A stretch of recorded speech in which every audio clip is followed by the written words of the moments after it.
야, 여러분 반갑습니다. 어반입니다. 오늘도 야식을 한번 투척을 하려고 하는데 오늘 점심 때 그 약간 무서운 코아이한 노녀처 이야기가 나왔잖아.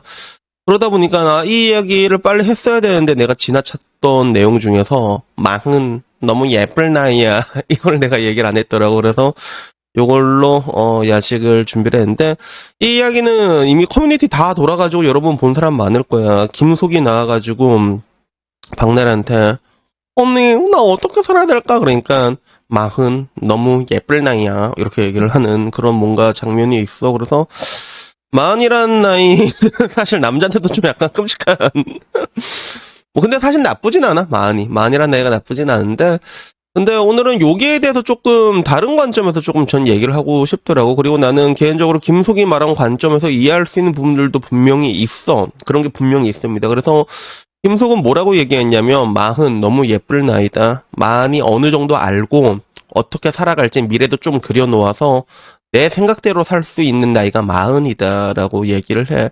짧게 요약하자면 이거야. 그래서 이 워딩만 봤을 때 그러니까 마흔 너무 예쁠 나이야. 왜 예쁜가? 어느 정도 알고 그리고 어떻게 살아갈지 미래도 좀 그려놓고 내 생각대로 살아갈 수 있는 나이가 마흔이다라고 했을 때 그런 관점에서 예쁜 나이라는 거는 저는 충분히 공감할 수 있는 것 같아. 그래서 약간의 그런 편안함이라는 게 분명히 오게 됩니다. 마흔이라는 나이는 어느 정도 이제 내가 좀 어느 정도 쌓아둔 게 있고, 뭐 그렇게 거창하진 않더라도, 그러다 보니까 내가 원하는 대로 살 수 있는 나이에 가장 근접해지는 그런 느낌이 분명히 있거든. 그리고 그런 부분에서는 분명히 예쁠 나이다. 난 이 부분에 대해서는 충분히 공감을 할 수 있어. 근데 문제는 이걸 받아들이는 사람들이 약간 다 이상하게 받아들이는 것 같더라고.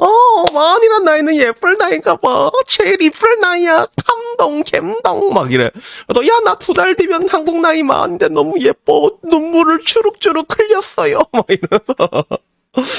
난 아직 30대인데 눈물을 주룩, 그러니까, 얘네들은 그냥 이쁘다라는 말에 공감을 받은 것 같아. 그래서 이 이야기는 뭐 여성시대에도 돌아다니고 있지. 그래서 박나래가 마흔을 어떻게 살아야 하냐고 묻자 김숙이 한 말, 또 이제 예쁠 나이 뭐 얘기하니까 나는 40대가 기다려줘. 너무 기대가 돼. 감동적이야.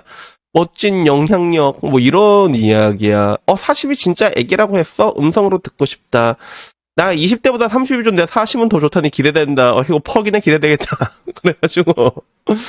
나도 꼭 수기 언니처럼 될 거야. 그리고 마흔이라 이런 것도 없고 불안했는데 수 언니 편 보고 위로를 얻었다. 그러니까 이게 정작 보면 이런 게 없는 사람들이 이걸 보고 공감을 받는다는 걸 보면서 나는 좀 약간 좀 어리둥절했어. 그래서 김숙이 뭐 항상 뭐 이게 여초픽이긴 하잖아. 여자들이 듣기 좋아하는 얘기들 많이 해주고 그리고 때로는 여자들을 긁어주는 역할을 많이 했지. 그렇기 때문에 김숙은 별로 재미가 없음에도 불구하고 방송가에 계속 공존할 수 있었던 게 여초픽이란 말이야. 때로는 이제 가모장적인 발언으로 남자가 조신하게 살림이나 하지 뭐 이런 발언들 김숙이 많이 하잖아.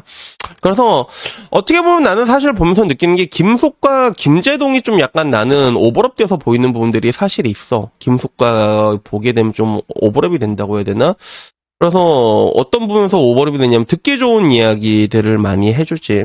근데 문제는 그런 것 같아. 나는 항상 보면 좀 지식 같은 거 얘기할 때도 이상한 거 빼먹고 얘기하는 사람들 별로 안 좋아하잖아. 그래서 뭐 엊그제 얘기한 박종훈의 지식 한방이라던가 훌륭한 채널 되게 많습니다. 지식 채널들 중에서 뭐 슈카형도 그중 하나고 되게 훌륭한 채널도 되게 많긴 하지만 이상하게 개화를 시키는 채널들도 있어. 약간 그런 채널을 보는 느낌이지. 공감이라는 게 물론 필요할 때가 있단 말이야. 근데 공감만으로는 어떤 것도 변화시킬 수가 없는 것도 문제거든. 그래가지고 김숙이 말한 관점에서 봤을 때 자기가 원하는 대로 살 수 있고 흔들리지 않고 그런 인생의 노련미와 숙련도가 붙어서 이쁘다라고 얘기하면 이해할 수가 있는데 근데 전부 다 이제 뭐라고 해야 될까 자아의탁해하고 마음도 이뻐 이런 것들은 사실 좋은 것보다는 별로 이렇게 좋지가 못하다는 거야. 그래놓고 이제 결국에는 또 얘네들 와가지고 주우재랑 김숙이 엄청 잘 어울린다고 둘이 사귀라고 그치? 뭔가 자아의탁인 것 같아. 그래서 똑같은 걸 봐도 남초는 약간 다르게 반응을 하더라고. 똑같은 글에 대해서 남초 팸코는 여자 영포티가 더 골 때린다. 본인이 20대만큼 귀여워 보이는 줄 안다라고 얘기해서 이거 특징 잘 살려서 강유미가 영상 만들었던데 한편의 예술 작품이 보면 진짜 그 젊음이랑 권력을 갈망하는 사람들 있잖아. 그래서 저는 제 나이가 진짜 너무 좋아요 이랬는데 사진 보면 전부 다 다른 사람. 아 근데 진짜 이래. 나는 깜짝 놀라는 게 인스타그램 보면 자기 얼굴이랑 누가 봐도 못 알아보는 사진을 끊임없이 올리는 사람들이 생각보다 많아. 그래서 약간의 권력에 집착하는 느낌이지.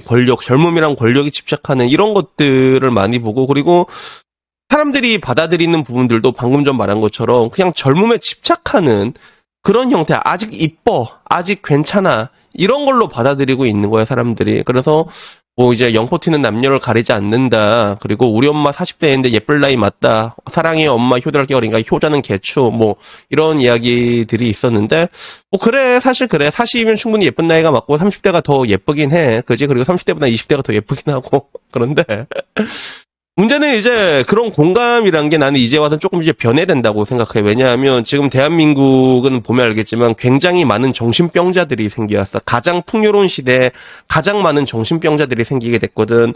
나는 근데 이게 왜 그럴까 하면 듣기 좋은 사람들이, 듣기 좋은 이야기만 하는 사람들이 이게 득세라 하나의 그런 간신 같은 그런 느낌이라고 볼 수 있지. 그런 사람들이 득세를 하고 그런 사람들이 듣기 좋은 얘기만 하고 지금 와서는 이제 뭔가 현실적인 얘기를 하게 되면 이제 난 뭐가 돼? 난 항상 혐오론자가 되잖아. 듣기 싫은 얘기는 듣지 않고 귀 막고. 그러면 결국에 여러분 인생이 변하는 게 없다는 거야. 그리고 무엇보다 난 올탱이가 없었던 게 박나래는 이태원의 단독주택 55억에 매입해도 70억이 된 사람이야. 난 이런 사람이 나와가지고 아프다고 힘들다고 징징거리는 것도 난 그것도 꼴 보기 싫어. 난 솔직히 말해가지고. 근데 그거 보고 이제 다들 모아가지고 어휴 이쁠 나이야. 그 이쁘단 나이 하나에 공감해서 엉엉엉 울었다라는 사람을 보면서 얘들이 나중에 모여가지고 이제 사회의 그런 뭔가 암덩어리가 되는구나라는 생각이 필요할 수밖에 없는 거지. 그래서 실제로 예전에는 일어나지 못했던 일들, 지금 아줌마랑 얘기들은 막 칼부림 나고 실제로 그러잖아. 예전에는 상상할 수 없는 것들이 지금 일어나고 있는 것들은 따지고 보면 이제 진짜 아무런 대책 없는 그런 공감적인 얘기, 듣기 좋은 얘기만 해주는 이런 것들이 지금의 이 사회를 만들지 않았나. 뭐 전 그렇게 생각을 해. 근데 뭐 그나마 다행이라면 다행이라고 할 수 있는 게 그래도 옛날에 비해서는 남녀 임금 격차가 많이 줄었대. 그래도 옛날에 비해서 임금 격차 많이 벌었고 여자들도 돈 많이 벌고 과거에 내가 알기로는 한 64%였는데 지금 한 65%까지 올라왔대.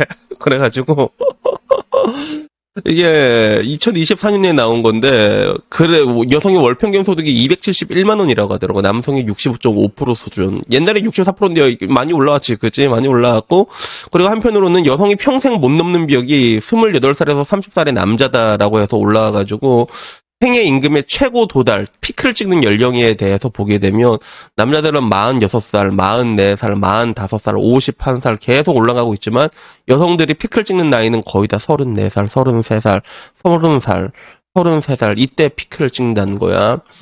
사실상 이제 그 피크를 찍는 금액 그 다음부터 이제 내려갈 말 남은 거지. 금액이 높지도 않아. 평균 최대 생애 최고 소득이라고 해봤자 평균으로 환산할 때 300만 원도 안 되는 돈을 터치하는 그 나이부터 내리막을 찍는 게 이게 여자들의 인생인데, 근데 누가 왜 이 인생이라는 것들이 혼자 산다고 했을 때 이건 절대로 이뻐질 수가 없거든.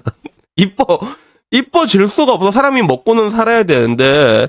근데 결국에는 어떻게 보면 이런 관점에서 난 지금 더 필요한 게 40대 그런 미혼, 비혼 브이로그를 좀 많이 사람들이 봐야 된다고 생각을 하거든. 그리고 그걸 떠나가지고 항상 제가 말한 거는 이제 나이 든 여자들에게 필요한 건 강함이라 필요하단 말이야. 강함이라는 게. 그래서 나 오늘도 이제 택배가 아니라 그 쓰레기 버리러 나가는데 저희 그 고시텔에 택배 오는 사람이 여자가 택배가 와요. 항상. 진짜 톰보이처럼 머리 짧게 하고 다니는 여자들이 있잖아.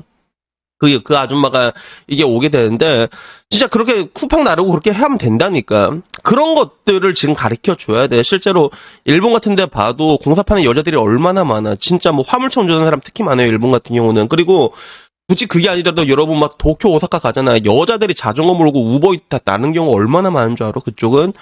그래서 이런 것들을 얘기를 해줘야 돼. 그렇게 강인하게 살아갈 수 있는 방법. 이게 방법론을 제시하는 거란 말이야. 근데 방법론을 제시한 걸 나는 본 적이 없어, 나는. 대한민국은 그런 걸 제시한 걸 본 적이 없어. 그냥 듣기 좋은 얘기만 해주면 그렇게 되고, 그리고 난 느끼는 게 그 결과가 뭐냐면 이제 지금 사람들 전부 다 금쪽이가 돼 있잖아. 나이 들어서도 금쪽이가 돼 있는 이런 걸 볼 때마다 뭔가 공감이라는 것들이 분명히 필요하긴 필요하지만 지금의 대한민국엔 과연 공감이라는 게 필요한 걸까라는 그런 생각을 많이들 해요. 그리고 이 공감이란 듣기 좋은 얘기가 얼마나 많은 사람의 인생을 망쳐놨을까에 대해서도 다시 한번 생각을 하게 되는 것 같아. 그래서 뭐 여튼간에 뭐 그래, 김재동 같은 경우는 그래도 뭐 듣기 좋은 얘기하다가 나중에 이 슈킹 씨 해쳐먹은 거 좀 많이 걸려가지고 이제 방송가에서 거의 퇴출되는 분위기로 가는데, 김숙의 미래는 어떻게 될까 좀 궁금하긴 합니다. 근데 개인적으로 말할 수 있는 거는, 그럼 뭔가 대한민국 방송이 부려지는데 굉장히 크게 공헌을 한 사람 중에 한 명을 꼽자면 나는 그게 송은이와 김숙이 아닐까. 뭐 난 개인적으로 뭐 그렇게 생각하는 부분들이 있어가지고 오늘은 이 부분에 대해서 한번 얘기를 해봤습니다. 그래서 여튼간에 뭐 오늘 이야기는요 여기까지고요. 다음에는요 조금 더 재밌는 이야기로 찾아뵙도록 하겠습니다. 이상입니다. 감사합니다. 그라시아.